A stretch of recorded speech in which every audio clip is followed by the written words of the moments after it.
Hey, Luxury Cruise listeners. If you're like me and you have a stash of SeaPass cards, key cards, room key cards, you are going to love the latest offering from the Cruise Maps. They have premium cruise cards that are the same size as your stateroom card, except they turn it into something you can actually display with the itinerary map and all of the ship and trip details. They even have gorgeous books that you can display them in. The Cruise Maps, though, offers so much more than just cards. They offer maps, specific artwork, and personalized pieces that help you to remember your cruise long after you've landed. Right now, you can get 10% off your entire order if you use my link, thecruisemaps.com/luxury. That's thecruisemaps.com/luxury. So whether it's your first cruise or the 50th cruise, I know that you're going to find something you love at the Cruise Maps. It's time to talk about luxury cruising. From suites so sweet to ships elite. Come explore the world in style with me on Luxury Cruising, the podcast. Welcome back to Luxury Cruising. I'm your host, Krystal Sodaitis, and today we have Dre with us. Dre is not a cruiser, but she decided she wanted to take a summer Viking River Cruise. So excited to hear all about it. Dre, please tell the audience anything you want them to know about you. Well, I am a mom of two, an OBGYN, and like you said, I've never been on a big cruise ship. I've never wanted to go on a cruise ship, but I'm a big PBS fan. So every time I saw the Viking longship cruises, I was like, I want to do that. And my husband wanted to do that too. So we finally decided to pull the trigger and go this year. And it lived up to the hype. So I'm glad we did it. I'm probably not a convert to big ship cruises for it, but definitely a convert to the river cruising. It was fun. Awesome. Tell us, what made you decide? I know why you chose Viking, but what made you decide to do this ship, this itinerary? Take us back to that decision. Well, so when I pick vacation, I like to pick big vacation. You know, the 14-day European cruises. That's what I wanted to do. But my husband really wanted to pick the itinerary. So he was in charge of picking. And he wanted to do the Danube Romantic cruise. So that's how it was picked. And it's a part of Europe that I've never really been in. And so I was all for it. I was like, yeah, let's do that. And in the end, I think it was a great choice for us. We saw some amazing places that we would not have gone to without the river cruise. So my husband's been to Vienna before. I have not been, but there's a good possibility in my lifetime I'd make it there. But the smaller places, the smaller ports, especially the port that we landed in when the water was low, I mean, that's really what made our trip. I love seeing the small town, the small villages, and all the countryside. It's just perfect. Awesome. I love it. Viking is known, most of their ships all look almost exactly the same with a clean Scandinavian design. What did you think of the ship when you got on it? I was very excited when we got it. Clean is a good word, not in the sense of dirty versus clean, but just clean lines. Looked like a ship, and it looked like it was going to be a comfortable ship. And we were taken to our rooms immediately, and they were really actually big for what I thought they would be. We opted to do the balcony because I love a good balcony, and my favorite part of it was going to be like moving on the river. So I wanted a place where we could sit and have coffee and read, and so I was very happy with that choice. And even though it's a ship that, you know, by the end I realized how many people actually do these cruises, and it was an older boat, it still looked brand new. So it was like, I wonder how often they change out the decor, because it really looked new. So that was nice. I don't have anything to compare it to. I've been on one like private fancy boat in my life, and it was comparable. So I don't have a lot of experience with fancy, but it definitely was up to par, and I was very pleased with the room. And I like efficient spaces. And even the cruise director, I don't know what they actually call him, but he was talking about how if you get in the shower, he's such a big guy. When he lathers up, he spins around, he can get clean. That's probably true for him, but I found it plenty big enough and just the right size for us. Awesome. Oh, do you remember which Viking ship you were on? What the name of the ship was? I do. It's the Jarl. And I probably would not have remembered that, but I was just looking at a credit card statement and it popped up and I was like, oh yeah, that's the name of our ship. I'm so glad I saw that. Yeah. And that is not a ship that I have heard of that we've had on the podcast before. So that's fantastic. So the room was efficient. Any amenities that came with the room that you were surprised about?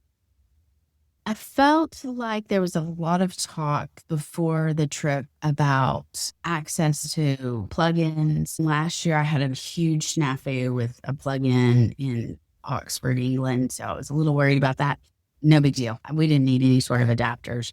Our cell phones worked. All of our electric stuff worked. I don't know if that's considered an amenity, but having spent a week in Oxford, England, trying to figure out how things charged up, it was an amenity for me. I think we had a coffee pot, like a nice one, but there was like 2-section coffee bar. And that was very popular with the guests and with us. But like, you could get a cappuccino and you could get it 24 hours a day. And my favorite were the cookies that were available all the time. And they really were good cookies. And everybody thought they were because they were gone by the evening. And you would see people around drinking their tea. They had also lots of tea. And we'd be with our little cups and our cookies. So, amenities. They had really nice, I think it's called Freya products like shampoo, conditioner, body wash. And they replace them like often. Like I'm like, we will never use this much body wash. Can assure you. So I took it home and I'm still using it. I mean, that's how much we've been home for 6 weeks. And it's still, they're like big size. So that was really nice. Wow, that is nice. I love a good bath product. A nice bath product on a cruise goes a long way for me.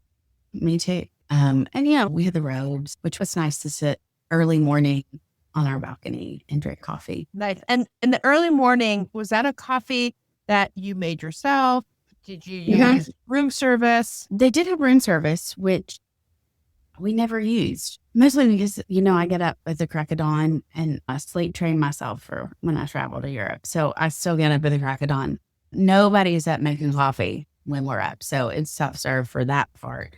But starting at like 6 o'clock or maybe even 5:30, you could go and they would make you coffee. And it was good too. It was not funky coffee that you'd be like, oh, really? So I drank a lot of coffee, more coffee than I should have. Good to know the Europeans can make a good coffee. Yeah, that's not what you kind of expect. So let's segue to the food. You talked about the coffee bar and the great cookies. How about the other meals? Was there a main dining room? There's a main dining room that was lovely, white tablecloths. Anywhere you sat in the room, you could actually see on the outside. They had tons of tables lining the windows. And every time I went to the main dining room, I got a great table. Like I had just watched the world go by while we were eating. And the food in the main dining room was excellent, but I only had 2 meals there. So they have a front area that I think, at least on our ship, and I assume everywhere else, it was called Aquavit. And so it was open air dining at the front. And we ate all but 2 meals there because my favorite part is actually being on the boat and moving. And so it was lovely. And if it was super hot or if it rained, they could cover it and close it a little bit. But that was the other thing. We had amazing weather. So we did all of our dining out there. And the food, there was a regular kind of menu that changed some, but there were some staples every day. But then like at night, they'd have kind of a regional menu for wherever we were. And I chose to do most of what the chef recommended. And that was fun. So, we had like Bavarian night and all the stuff that comes with that. And so I thought that was well done. And for the number of people and how much they have to get out at one time, I think they did an amazing job. There was no complaint with the food whatsoever.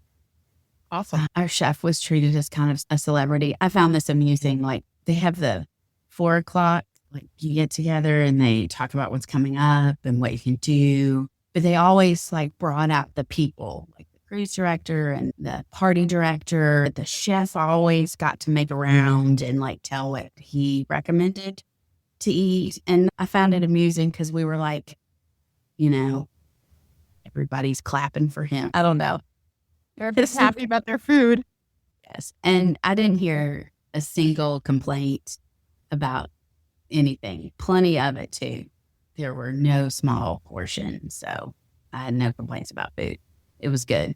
That is awesome. And was the menu in the Aquavit the same menu as in the main dining room, or did it vary? Mostly, I think it was. I think there were a few more options in the main dining room, especially for like lunch, because you could order and then they had like I want to call it a buffet, but a buffet where there were more options for like self-service items.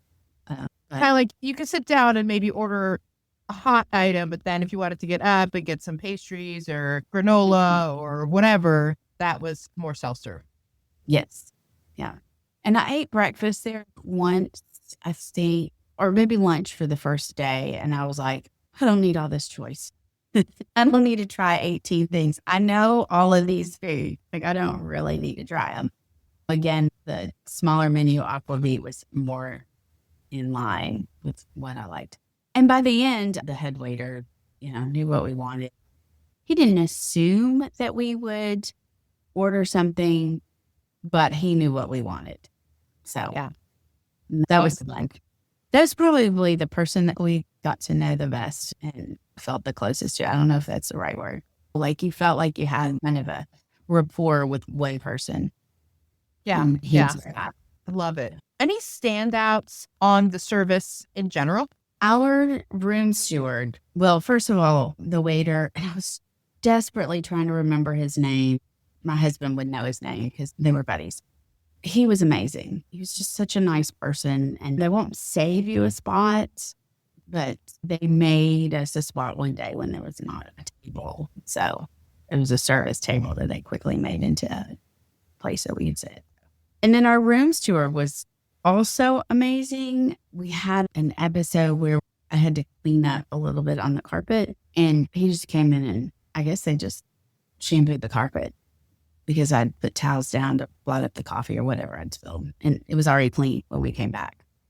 And it was a little disconcerting because they knew, like, obviously if you have excursions, they know you're going to be gone.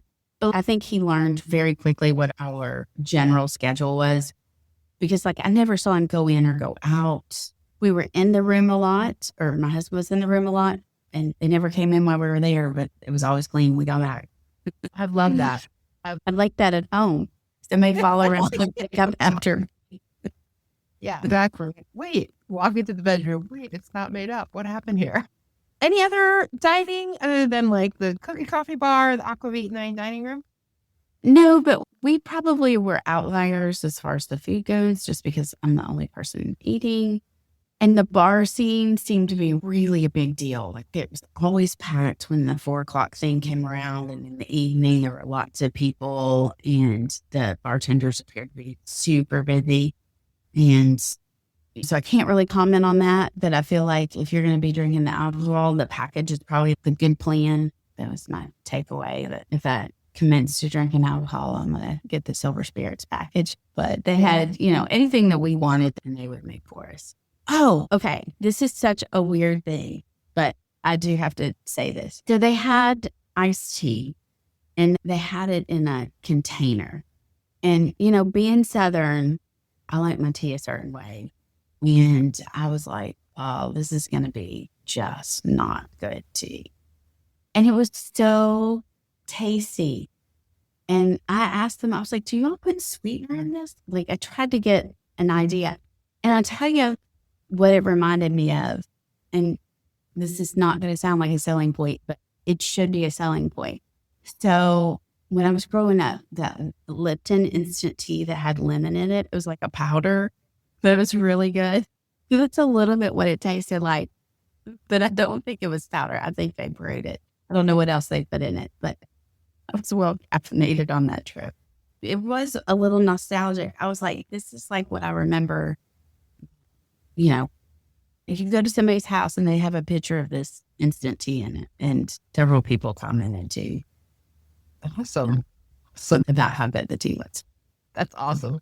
Especially for a European crowd. I don't know how many of them actually drink iced tea, but for the Americans on board, it worked. Yes. Yeah. And there were mostly Americans. We did have a run through at some point where they were asking where people were from. And I would say 80% of us were Americans. Yeah. Viking is also really known for their cultural experiences. So tell us about the Viking sponsored. Did you go on any Viking sponsored excursions, and how were they?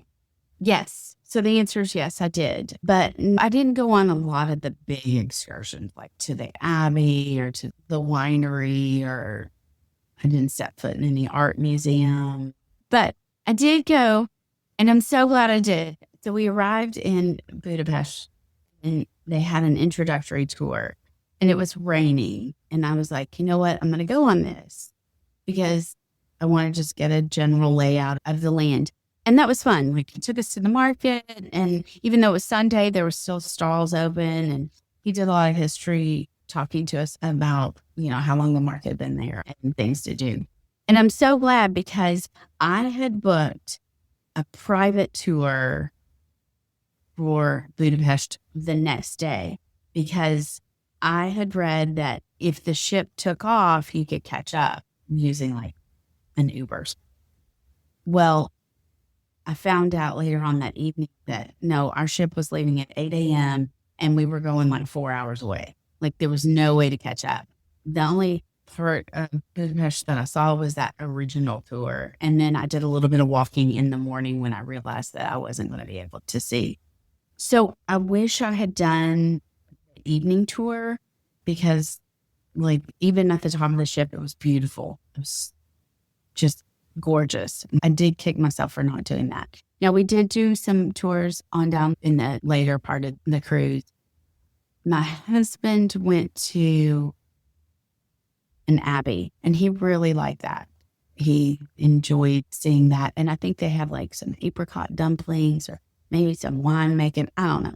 They did some stuff like that, and he really enjoyed that. I fell in love with e-bike because I signed up for an e-bike tour. Where was it? It was beyond Vienna. So it was like the Wachau Valley. Oh, maybe I did leave actually out of Vienna. Yeah, I did do the Vienna countryside. That was the first one. And we had amazing guides. Like, they were two older German women. Well, one was American, but had been living there for 30 years. And they were like mother hens. Like, we followed rules. We did hand signals. We stopped. Nobody was getting hurt on this tour. And it was lovely. It was so much fun. And we stopped and we saw the vineyards that were on the hillside. It was just great. It was just a lot of fun. Like, I'd never been on an e-bike, so I was like, oh, how's this going to be? No, it's amazing. I was like, I got to get one of these. These things are awesome. It was so much fun that I signed up for the next day's e-bike tour. And the third day, when we had to turn around and stop in a small town, a woman that I met on the previous e-bike tour, we rented e-bikes and just went out in the countryside, and we found this cool resort, and we took this ferry that was being driven by a 12-year-old. And that was probably the most amusing thing. We were so American.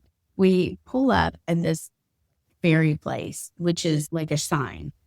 And so we're asking questions, and we're like, when does the ferry take off? How often does it run? Like, are we going to get back? How far? How long? The guy's like, ladies, it's across the river. Like you can see it. It's 250 feet. And we're like, well, how do we get back? He was like, that metal post up there, you just ring it twice. I will come. I promise. Then we got on this little ferry with our bikes and this family got on and we got across. And by the way, they were also selling shots for like 1.5 euros on the boat. I was like, it's a 250-foot boat thing. I don't think we need a shot, but good to know that we have that. Well, when we got there, we were trying to be polite and let the family get off. And then the guy goes, are you all going to get off? And we're like, well, should they not get off first? And he was like, no, they're running back and forth. They've got a pass. Anyway, that was the kind of great stuff that I loved. The villages are super quaint and old and lovely and have free samples of chocolate. That's on my list too. Tour with a free sample of chocolate. Yes. And free samples of like apricot schnapps in this one store. And that was a big hit for a lot of people. But those were the things that I like to do. Well, we did take a private tour in Vienna. We did one of those little tuk-tuk tours. And that also was awesome because our guide was like this crazy guy. I mean, he was I don't know if he was really like sanctioned, but we had a ball. I was like, I didn't know it could be this much fun. We had a great time with that. And we saw a lot of stuff in Vienna. So that was fun. I'm not really saying a whole lot about the Viking supported excursions because I didn't do a whole lot of those. But I think the people that we talked to that did really enjoyed them. I will say I kind of felt bad towards the end. The water was really low until we couldn't go to Regensburg. Well, you could bus to Regensburg, but it's 2.5 hour bus ride. And then you had your stuff and then 2.5 hours back. I was like, we're not doing that. We didn't sign up for it anyway, but there were people that were going to go to Holocaust Memorial and some other things. And so they didn't really get to do that. And I was like, oh, that would be really disappointing. So the one tip I would tell anybody is to take a couple of days on both ends. Like even if you don't do the Viking sponsored extensions, like go ahead and get there 2 days early, get a hotel and explore on your own. And start your trip in the city that you want to see the most and plan to spend time there because you might not make it to where you're going. Yeah, that's a good tip. And there is a lot of talk right now in sort of like the cruise community about the rivers, especially the Danube is pretty low. So what was that experience like where the river's low, they can't make it all the way? How did they handle that? Was that your last stop? Yeah. So we went through the Wachau Valley and we stopped, can't remember exactly. And then we were supposed to leave for Regensburg the next day and we took off and we actually turned around and back before Wachau or Passau. That was where we were going. So we went to Passau and then we took off and we came back.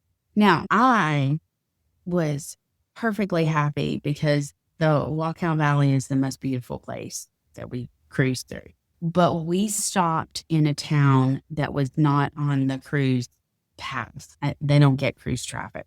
They had a dock, so we docked. And again, that was where we rented the e-bikes and went on our adventure. The town is a big thoroughfare for bikers. And there were like 3 guys that were training for the Tour de France. And like people actually recognized them. And so they stopped and ate 5-6 feet from us because it was like a beer garden. So everybody ate there because there's the only place you can eat in town.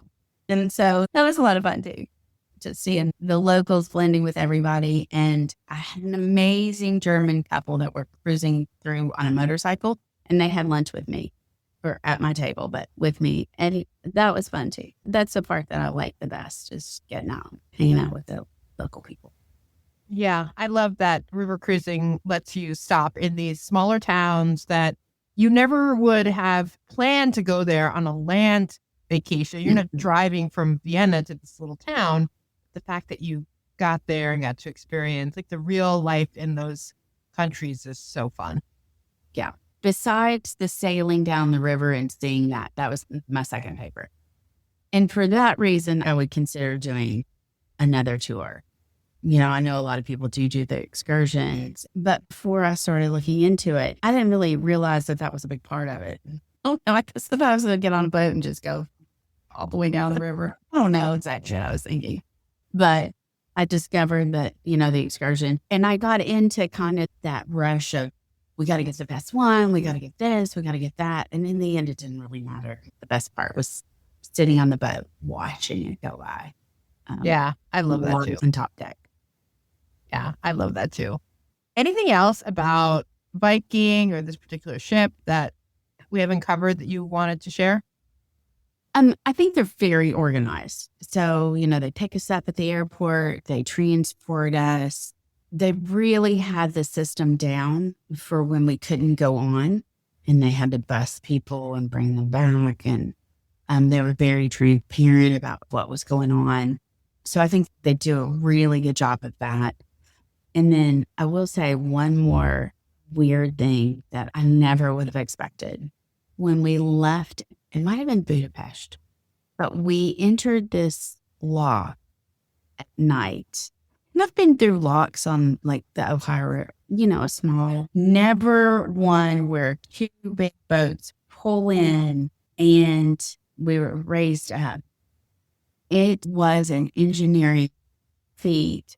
Like, it was magnificent. Like, I didn't have my phone on me and I was kind of sad about it, but I didn't want to miss a minute. Because, when we started and it was dark, but it was lit in the lot, we went up 50 feet in no time. And it was just freaking amazing. Everybody was out on the top deck, watch it. Like, it was just so cool that every time we got to a lock, like, I was out. It's like I was on my balcony. I was looking like that. I think I nerded out on that part. But the engineering to do that is so crazy cool. That's awesome. Yes. And I'm going to ask you some questions I ask everybody. Okay. And the first question is, how do you define luxury? Oh, that's a good question. I define luxury as having somebody that meets my needs before I know that they're needs. And I think Viking does a good job. Awesome. And like, I know sometimes there are different ways of like the space being luxurious. That's not that important to me. But just really the way they treated everybody, I thought was top notch. They anticipated lots of needs that I don't think that we would recognize. The other thing that they do that I think is probably luxury, it shouldn't be luxury, but it is luxury, is they take into account a lot of different levels of mobility. And the tours kind of had it broken down into easy, moderate, or hard. But even the easy tours had different levels. And like one time we took the really slow one. My husband, he was like, okay, we're not doing that again. Let's go on regular. I will tough it out. We're going on the regular. But I thought they did a good job with that. Making sure that everybody was included in getting off the ship if they wanted to be. Awesome. So now that you have been on your first river cruise, do you have a dream cruise? I don't, but probably because I don't know a lot of what's out there.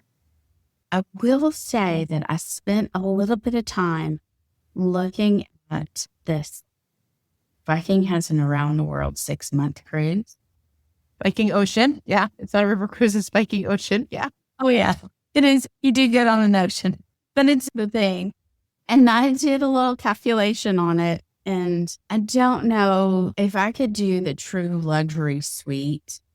I might consider doing that. I don't think that's in our card. But I told my husband, and this would be true luxury. I don't want to say our age, but seriously, my husband's older. We would never see some of the places that you could see on that type of cruise. And, so if I won the lottery or some unknown aunt left me $1 bazillion, I might consider that. And that would be super luxury. Yeah. I know it's not a cruise, but that would be one big boat that I would consider. I assume the boat, well, it's got to be bigger. I know so little about ocean cruising, but I would assume the boat It is bigger, but it's not that many people on it. No, the Viking Ocean ships are bigger, but I don't know. I've got a number of about 600 in my head, but I could be making that up. But yeah, they're definitely bigger. But I'm all for a good world cruise. That is my dream cruise, to go on a world cruise. So I'm not in the penthouse suite, but definitely make it happen somewhere on that ship. Yes. I don't know. We never ventured. It's not looked off, but yeah, I think it's kind of frowned upon probably to go and look at it. I don't know. I think we did actually have a meal with somebody that was in that suite. And I should have picked their brain, but I didn't want to be rude and be like, so how is it up on the... But I did talk to some people that were like at the water level, and they were super happy with their rooms. They thought they were lovely. So I didn't see any, but I will take their word for it. But I will say that if you can splurge for the balcony, splurge for the balcony. And not to have a negative, but I will say the one thing that I was surprised with is, and I think part of this had to do with the river being low. Like there were times that we would have 3 boats in a row. And so it doesn't matter where you are hanging out with your boat neighbor. And that was occasionally I was like, I'd really not like to look at that, but it wasn't that big of a deal. Yeah, that is unfortunately part of river cruising. Is that sometimes the boats do dock side by side, and then you have to like walk through another boat, or you get out on your balcony and you're looking at somebody else's balcony. Yeah, that's fun when you're both out there. I mean, you just chat and say hi and then try to ignore them, and then everybody goes in eventually. But I don't want to say that it was bad, but different and something to know if it's not like unexpected if you didn't know that was the case. And as a newbie to river cruising, I will say too that I didn't know anything about the river levels. And I know that some years it's super high and they have to do that. And I should have thought, I mean, I live on the Ohio River, or my town is on the Ohio River. I don't live on the Ohio River, but it changes like as rivers do in seasons. And I guess I just assumed that they would work out how to beat Mother Nature. And to some degree they have, but you can't fully do it. But, the decks were lovely and nice chairs, and then they had bar service. That was also kind of luxurious. Just hanging out, get your drink refilled. That's right. I love it. Well, thank you so much for being here. I really appreciate your time. And for the listeners, thank you also. And until next time, I wish you safe and luxurious cruising.